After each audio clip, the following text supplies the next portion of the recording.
Hi, my name is ColdBeer and let's start with Svarog's dream. Here you will have the absolute freedom to explore the world and make any decisions you desire. That is what developers say, but I doubt that I can date your mom in it. So, not a total freedom, huh? However, every action will influence the world around you for better or worse. Probably for worse. It's you after all. The hero is quite unexpected. You start as a lost soul, inhabiting human hosts who are desperate enough to embrace you. With each death, you revisit the underworld to possess a new body from a selection of unique characters. And I know how this may sound, but you won't find a roguelike tag among the game's description. This is an open-world action RPG where your choices really matter. Visually, it looks old school-ish, but the review score is rotating around 90%, so definitely a nice title for you to check out. If you like games similar to Diablo, it's a no-brainer, especially if you prefer a bit deeper lore and gameplay.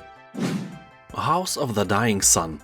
This is a tactical space shooter that puts you in the cockpit of the Empire's most deadly interceptor and in command of the Harbinger fleet. You will hunt down the enemies of your dying empire and upgrade your warships with new weapons and abilities earned during your campaign of terror. Well, it seems that you are a bad guy here. Anyway, gamers are praising amazing sound design, exciting combat and great visuals. The only bad thing is that the game is super short. Still, longer than your ding-dong. Jokes aside, for you to beat it, it will take less than 4 hours. Although by reading comments on Steam I saw guys who have from 10 to 40 hours of gameplay on record, meaning that the game, at least for some of us, has great replayability. Lost in Random: The Eternal Die. This is a dynamic, real-time action tactical combat game with risk-reward dice mechanics and fast-paced battles. You will unravel a standalone story as the once great ruler of Random on a mission for vengeance and redemption. The game lets you wield an arsenal of, well, only 4 unique weapons and unleash various card-based abilities. Also harness elemental relics and strategically roll your trusted die companion to shift the tide of battle. And as always, this is a roguelite, so even death isn't the actual end. You will return to the Sanctuary to unlock new weapons, buy upgrades, and take on quests from your allies to prepare for your next run. People are saying that the game is a mix of Hades and Binding of Isaac, but a bit less rewarding and easier. The graphic style is gorgeous and the controls are great, and a very positive review score on Steam confirms that the game is dope and may be a delicious spoon of potato salad. Batman Arkham Asylum Game of the Year Edition. This is the first one of the Arkham games. You may think that it is quite an old game, and you are right, around 15 years is not a joke. But surprisingly, the graphics are still great. I can't even imagine how this game felt back then, because when I look at it, it's like it never aged at all. Some Elijah Wood of games. Anyway, it still has overwhelmingly positive reviews on Steam and is one of the best rated games on the store overall. Here you'll use the free-flow combat system to chain together unlimited combos seamlessly and battle with huge groups of the Joker's henchmen in brutal melee brawls. You will have to solve interesting puzzles with the help of a cutting-edge forensic tools, including X-ray scanning, fingerprint scan, spray and pheromone tracker, and sooner or later you will meet famous villains, such as the Joker, Harley Quinn, Poison Ivy and Jada Pinkett Smith. Well, maybe not the latter, but anyway, this game is a masterpiece even if you don't like Batman. SnowRunner.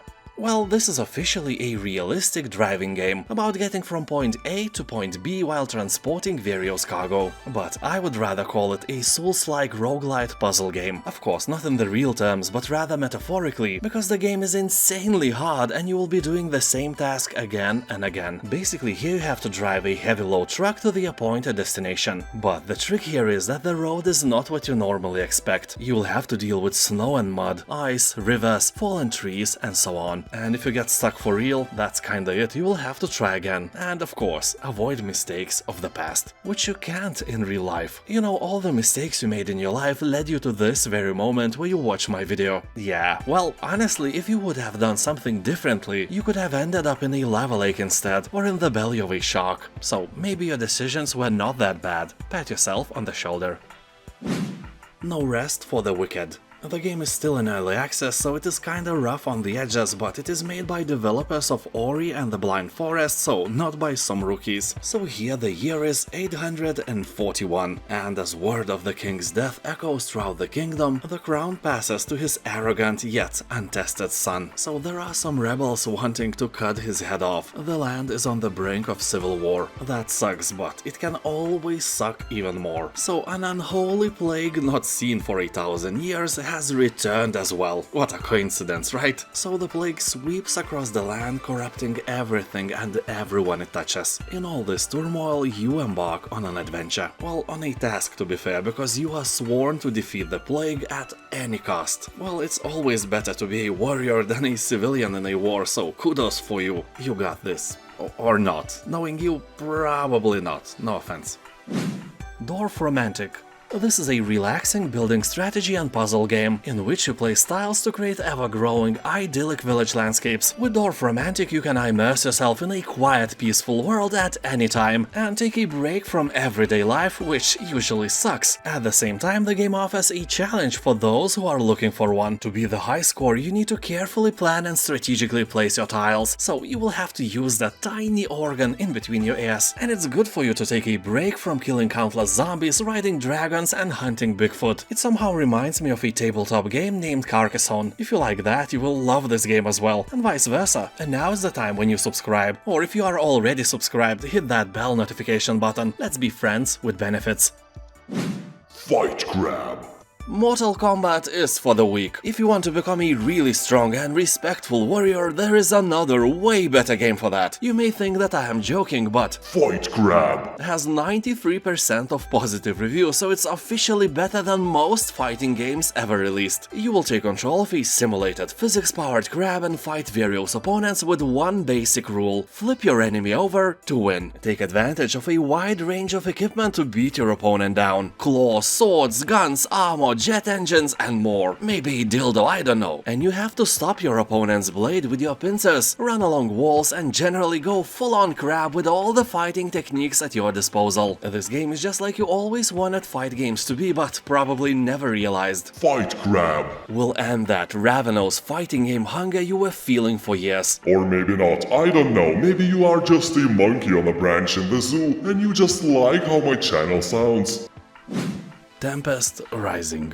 Many real-time strategy and especially Command & Conquer fans were waiting for something like this for years. You know, a modern game with a true nostalgia in its heart. The factions here are each with its own approach to combat and economy. Also, a built-in customization options allows you to approach the game your way, in both single and multiplayer game modes. Here you'll find 2 single-player campaigns with voiced mission briefings and 3 different game modes. You can lose to AI opponents in custom games, lose even more in multiplayer matchmaking, or go nuts and lose in skirmish mode with up to 500 units per team. People on Steam are saying that this is a very well done modern RTS game with all the best traits of Command & Conquer. Just keep in mind that this is not a Command & Conquer game, it's just a standalone project inspired by the series, so don't expect familiar units, although Easter eggs are guaranteed. Anyway, constant updates and a very positive review score makes this a treat for every RTS fan.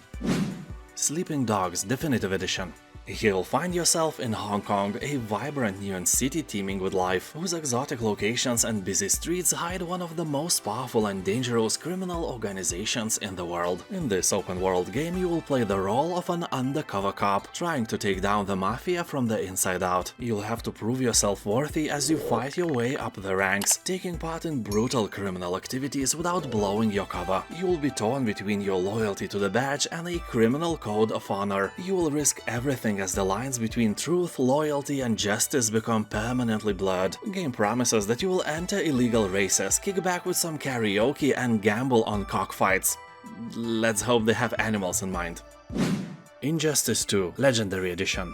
So this is basically the same as Mortal Kombat, just with different characters and no gore. You can't pull out the backbone through the mouth of your adversary, and if you want to do that, you are looking at the wrong game. So you can actually play this one with your 5-year-old niece and be embarrassed when she tears another asshole in your body with her awesome fighting skills. Nah, I'm kidding, kids are not good at games, and because it's forbidden to beat them in real life, you can at least do that in this game. Don't hold back, show them who's the boss. So in this version you will get 10 additional characters, including Teenage Mutant Ninja Snakes, or lizards, can't remember. Anyway, here you can become Batman as well, and beat everyone.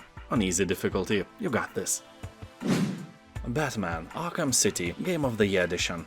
Overwhelmingly positive reviews is not something we can easily ignore, and the game will send you flying through the expansive Arkham City, 5 times larger than the game world in Batman Arkham Asylum. The game is home for all of Gotham City's thugs, gangsters and insane criminal masterminds, including Catwoman, the Joker, the Riddler, Two-Face, Harley Quinn, your ex-girlfriend, the Penguin, Mr. Freeze and many others. The game allows you to genuinely experience what it feels to be the Dark Knight, delivering justice on the streets of Gotham City. Well, in our world, Batman would be sitting behind the bars, because in most countries even defending from criminals and using excessive force is forbidden. When the world became such a soft place, I didn't even notice.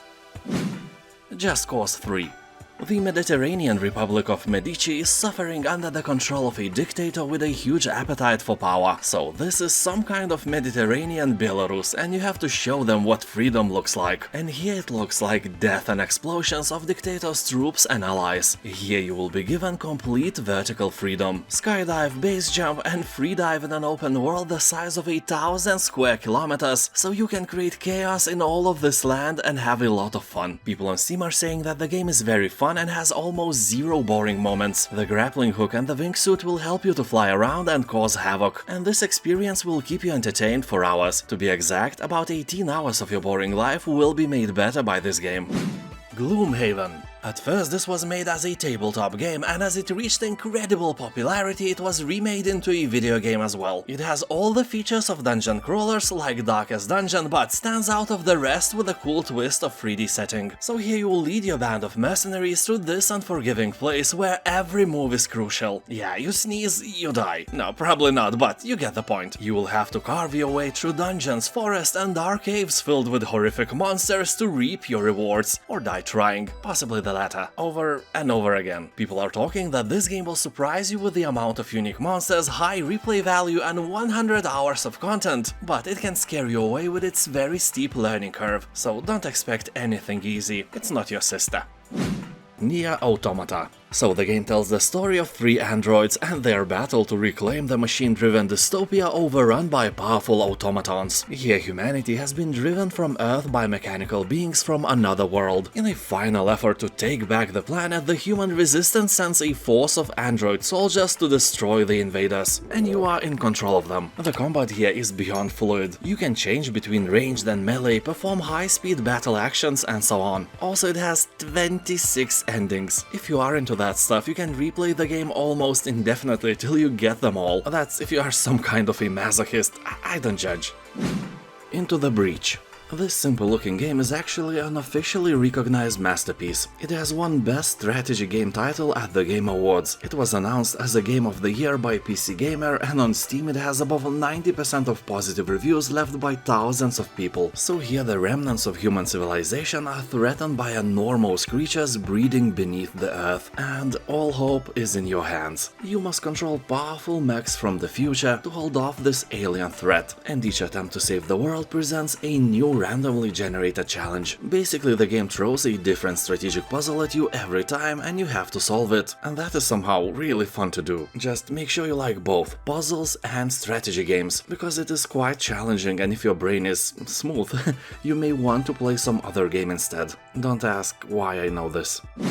Red Dead Redemption 2. Welcome to America, 1899. Here you are an outlaw on the run. You and your gang will have to rob, steal and fight your way to survive. You will travel across a beautiful country and occasionally some people will ask for help and you can just politely decline. Or not, it's up to you. The game itself feels like an interactive cinematic film. Red Dead Redemption 2 is a beautiful emotional roller coaster. The story will leave you wondering if there is a pill you can drink to forget it so you could experience the game once again. And most importantly, your horse's testicles will shrink when it's cold. Most importantly? Yes, most importantly. Batman: Arkham Origins. Although it was the third Arkham game, it is the first one story-wise. Taking place before the rise of Gotham City's most dangerous criminals, the game showcases a young and unrefined Batman. He faces a defining moment in his early career as a crime fighter that sets his path to becoming the Dark Knight. The game features a pivotal tale set on Christmas Eve, where Batman is hunted by 8 of the deadliest assassins from the DC Comics universe. You will become a rookie Batman as he encounters for the first time many of the characters that shape his future. He will find a case file system that allows you to analyze seemingly impossible to solve crime reconstructions in real time. Combining Batman's sensors with a Batcomputer, you can digitally recreate crimes and study detailed simulation of the act as it happened. So it can sound weird, but this is a detective game. But you are not only an investigator, oh no, you are the justice itself. And now thank you for watching, have a nice day, and I'll see you next time. Bye.